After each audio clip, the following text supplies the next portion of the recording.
Welcome to Masters of Product Management, powered by Sequent Learning Networks, a show that provides extraordinary insights for product managers who want to go faster and farther in their product management careers.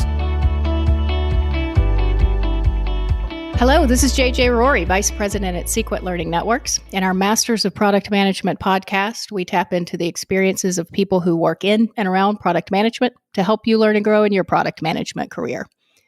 I am so pumped about today's conversation. My guest is Arlan Hamilton. Arlan is the founder and managing partner of Backstage Capital, a fund dedicated to minimizing funding disparities in tech by investing in high potential founders who are people of color, women, and or LGBT. Started from scratch in 2015, Backstage has now raised more than $10 million and invested in over 130 startup companies led by underestimated founders. Arlan is also the author of the book, It's About Damn Time, How to Turn Being Underestimated into Your Greatest Advantage. Arlan, thank you so much for joining me. Thanks for having me. I really appreciate it. So let's get right down to it. Less than 10% of all venture capital deals go to women, people of color, or LGBTQ founders.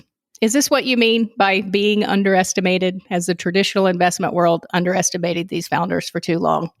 Yes, absolutely. It's definitely what I mean in that sense. It's what motivated me to start my fund, Backstage Capital, a few years ago. And then I think it overflows to a lot of other industries and other situations where people have felt underestimated for a very, very long time. So is this what drove you to write the book as well? What are you hoping readers will get from your book? I decided to write the book. I mean, I get hundreds and hundreds of inbound messages per day across all platforms. Yeah. And the second most requested thing is besides money is mentorship. Uh-huh. And I felt there's no better way for me to mentor than to just tell my story in a raw and transparent way and give some information that people can actually use, and actually there's actionable items that they can walk away with and execute on just by using example. And I don't consider myself an expert at any of this, but I'm an expert at being myself. So I definitely wanted people to walk away with it just feeling emboldened and empowered. And in doing so, kind of laid out the cold hard facts of what we all face as underrepresented people and underestimated people. And that goes across several groups. And that's, for me, it's women, people of color, LGBTQ, because I'm all three. And there's many others that it applies to. You know, your story is inspirational, your personal story. And I'm sure you touch about it in your book. But, you know, essentially you were literally homeless 5 years ago. And now you run this VC firm, you're an author, you speak all over the world. By all measures, you're wildly successful. How did you do it? How did you persevere through all of those tough times? Yeah, I feel like I'm still doing it. I feel successful in a lot of ways, but I'm still on that journey for sure. I think that's a lot of what I say in the book and talk about in the book, which I think is a great kind of mile marker for what I'm doing. But I mean, it really comes down to seeing the impact and at first imagining the impact, and then eventually seeing that impact that my actions and my words and my execution really had on other people. And so that meant that I was really marching into this with an army of people behind me and to the side of me, giving me that fuel every day. I think if I were just left up to my own devices, if it were just about me winning, quote unquote, or being successful, I don't think it would have sustained me for a long time, because I would have gotten pretty bored with myself and my own agenda. And just to see how many people are positively affected by the work that my fund does, Backstage Capital, the work that I get to do, that keeps me going for sure. And it helps me during like the deepest, darkest times too. Yeah, I can only imagine how working in a world that you're so passionate about. I mean, I love my job and I love helping, organizations build better products. But at the end of the day, it's, still a kind of commercial endeavor, if you will. Have passion Yeah. for diversity and inclusion and those sorts of things, and getting more women and people of color and LGBT as well in tech and in product management. So there's some overlap there. But I can imagine the passion that comes from that, and I can also imagine how difficult it is at times to be you and to be running that firm and to be having all the people kind of come at you with all the different things. I can only imagine. So I'm sure that keeps you going in some ways. Yeah, it has its pitfalls and it's just amazing moments, and I'll take it all. Yeah, absolutely. As you say, it's that's the good and the bad of life. So, as you know, and as I said, I work with product managers all over the world, and I coach them in one key area. Which is to try and have an entrepreneurial mindset.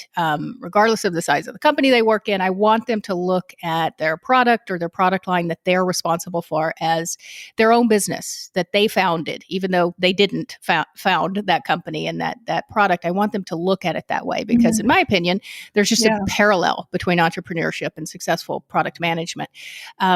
So I guess my final question for you is, what advice do you give to your founders and to aspiring entrepreneurs? Have you seen one or two things that are common denominators in success for entrepreneurs? Sure. I mean, I think I've invested in more than 130 companies. It's give or take one or two. And they're all across the board, all sorts of industries, what they're working on, deep tech, SaaS, all the way to beauty and lifestyle. And there are common threads throughout. And I think I don't want to sound trite or anything, and I try not to talk like I'm trying to talk in embroidered pillows. But I think it's really, no matter what you're doing, it's about figuring out why you're doing it. And I'm not the first to say that, but it's really so true. It's what got me from being homeless and on food stamps to raising more than $10 million and investing in more than 100 companies and writing this book. It's about damn time. All of it came from being very clear, not at the beginning, but throughout the time, becoming very clear about why I'm doing what I'm doing, and not just the execution of it, and not just the anything that seemed anywhere close to fame and fortune, because that doesn't really come to you if that's all you're looking for.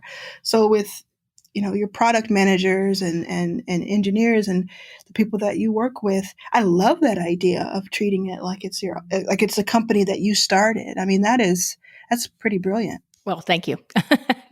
But it works, right? It works because if they go into work every day with that mindset, which again, everybody has their bad days, especially founders, right? But if they have that kind of ownership mentality, and I love what you said, going back to the why. It's always about the why, whether it's the why for the customer, right? What problem you're solving with your product, or the why for you as the entrepreneur, the product manager, the CEO, whoever it is. What's in it for you, and why are you ultimately doing it? I think that's really, really wonderful advice. So wow, this quick discussion has been amazing. It's been my distinct pleasure to talk with you today, Arlan. Thank you so much for joining me. Thank you. I really appreciate it. You bet. Make sure you guys go pick up a copy of Arlan's book. It's about damn time. And thank you all for joining us on Masters of Product Management, powered by Sequent Learning Networks. I'm JJ Rory, and I look forward to speaking with you on the next episode. You've been listening to Masters of Product Management, powered by Sequent Learning Networks. If you'd like to take your career to the next level with additional tools, training, coaching, and books, be sure to visit Sequent Learning Networks at sequentlearning.com.